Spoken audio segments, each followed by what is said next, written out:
Oh, I've just been through all the spare rooms. I knew I had more Parlophone, Columbia and Decca. By God. But there's still one I haven't found. And I know I've got it. And it's one of my all-time favourites. And it's in here somewhere, but I've been through it and I've missed it. I couldn't see the wood for the trees. But I've got a copy of In My Mind's Eye by the Small Faces. And I know it's on Decca. So...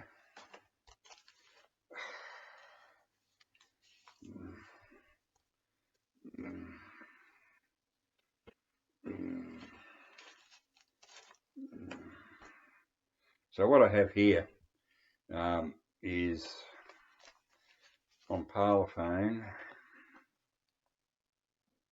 Give It To Me,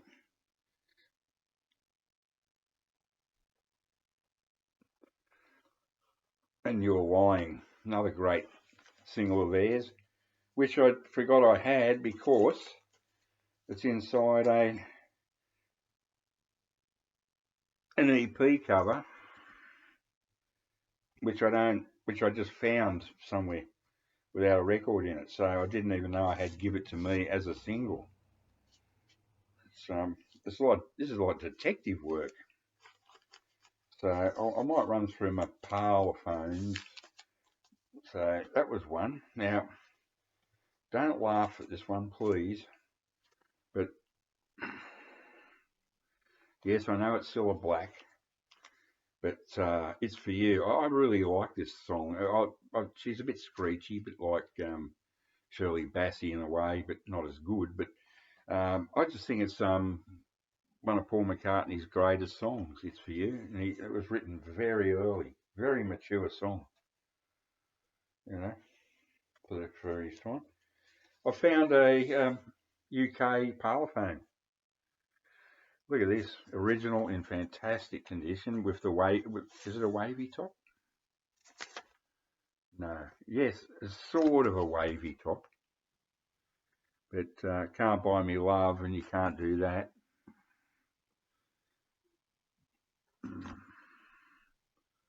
UK Parlophone.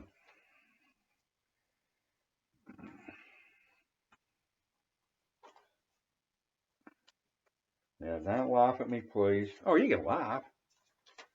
Nothing I can do about it. Laugh all you want. Poke your tongue out. Do what you want. Always on my mind, the Pet Shop Boys. God, I love that. I really love it. It shits all over Elvis's. Another copy of that ghastly single, All You Need Is Love.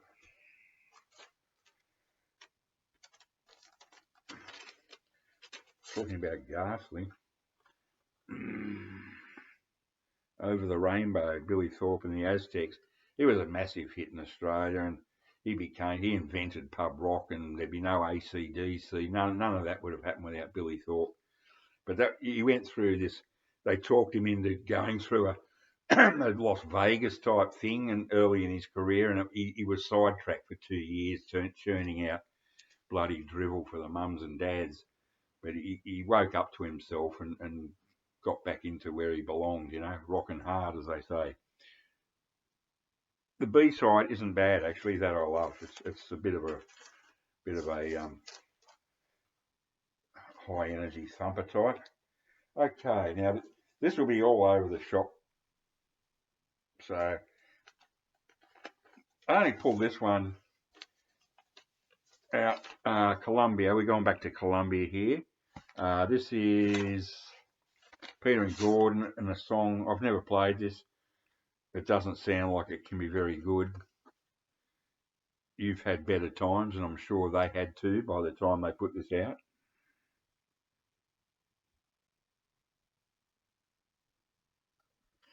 I only got it. I found it somewhere because I love sample record not for sale with a big A on the front.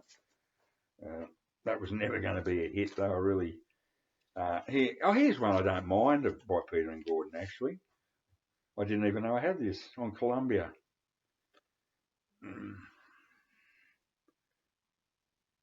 Nobody I Know. I think that's a McCartney-Lennon song. Yep, Lennon-McCartney. Nobody I know could love you like I do. It sounds like a Paul McCartney one, but it's pretty good, and it could almost be a John Lennon song. They're both sort of they hadn't diversified and become so separate like later. But I would say that would be a McCartney. But I'll give McCartney points. In the early days, he wrote very good sort of Broadway musical type quality songs for other people. Silver Black, Peter and Gordon, the list goes on and on and on.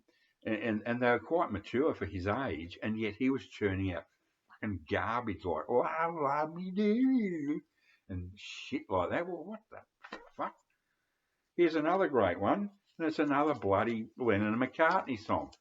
I didn't know I had this either. A World Without Love, another fantastic song. That would definitely be a Paul McCartney.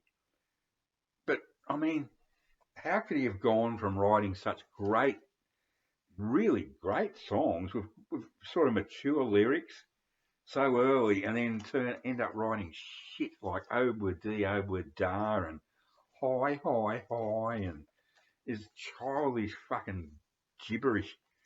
I just don't understand what went wrong with him. That's pot smoking. That's what it does for you.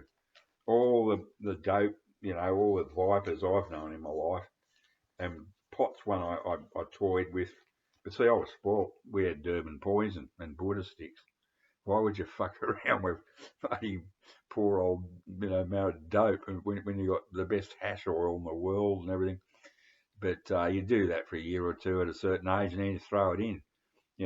This fucking prick Paul McCartney, once he got off the Scotch and Cokes and the Prellies and got onto the dope, his songwriting just went down the fucking shitter, totally. Yeah. Now, that's a bit of a lecture for you young people in your 50s and 60s. Don't take drugs. Just say no. Do you want some acid? Yep. No, I mean no. Okay, here's a couple of weird ones. New Zealand Parlophone. Sorry, the Easy Beats. Back with the ghastly, funny feeling.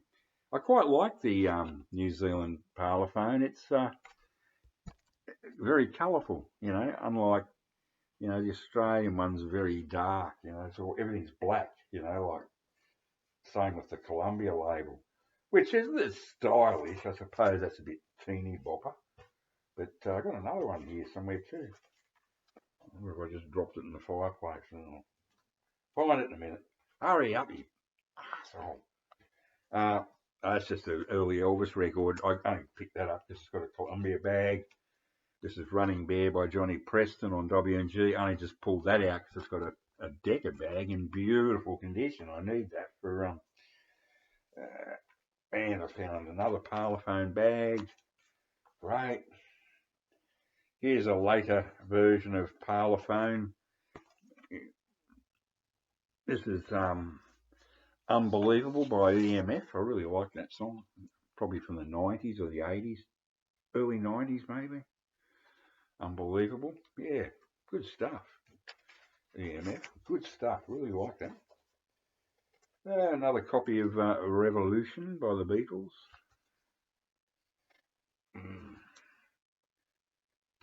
Another later version of the Parlophone label. My favourite church song, one of their earliest. When You Were Mine. When You Were Mine. Great stuff. And the B-side, The Golden Dawn. When You Were Mine. Yeah. Another Billy Thorpe. This is before he went all mum and dad for a while. Pretty good single actually. Sick and Tired. And About Love, which, wow, it's a beautiful condition. Holy crap. I'm not sure about Love. I think it's all right. And just to finish up, there it is. There's another. Here's another New Zealand Parlophone.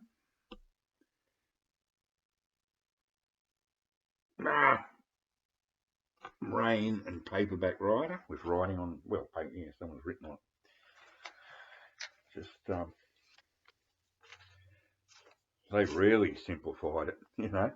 It just has the Beatles, Rain, Parlophone. You know, easy to see, easy to pick up in a hurry. You know, imagine trying to read those English ones. Magnifying glass. Which one will I put on next? And this is one I didn't show in my EP series video. I knew I had it somewhere. I got 2 copies actually. Tin Soldier EP, Australian pressing.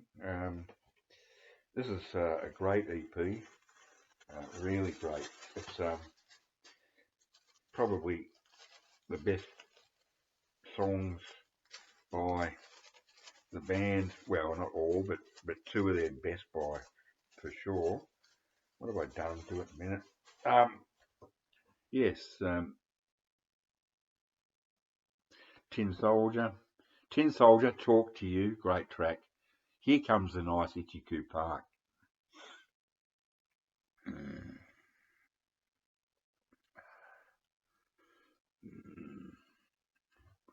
I actually had 4 of these at one stage. I gave 2 away, but they're all different pressings. I mean, it was only the only way you can tell.